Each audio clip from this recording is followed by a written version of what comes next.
கொலை செய்தவனுடைய பெற்றோர் இதுவரை கைது செய்யப்படவில்லை. இருவரும் காவல்துறை உதவி ஆய்வாளர்களாக இருந்தும் இன்னும் பணி இடைநீக்கம் கூட செய்யப்படவில்லை. இதெல்லாம் அந்த பாதிக்கப்பட்ட குடும்பத்துக்கும் சமூகத்துக்கும் அவநம்பிக்கையை ஏற்படுத்தும். இன்று காலையில் அந்த இறந்து போன குடும்பத்துக்கு நிவாரணத் தொகை வழங்க சென்ற போது பெற்றோரை கைது செய்தால்தான் நாங்கள் அந்த நிவாரணத் தொகையை வாங்குவோம் என்று அவர்கள் மறுத்துவிட்டார்கள்.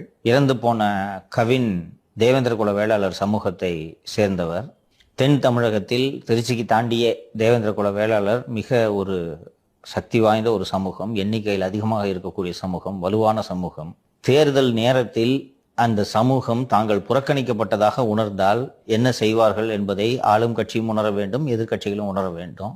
இந்த சம்பவத்தை சும்மா விட்டுவிடக்கூடாது என்பதை புரிந்து புதிய தமிழகம் கட்சியின் நிறுவன தலைவர் டாக்டர் கிருஷ்ணசாமி அவர்கள் 31 அன்று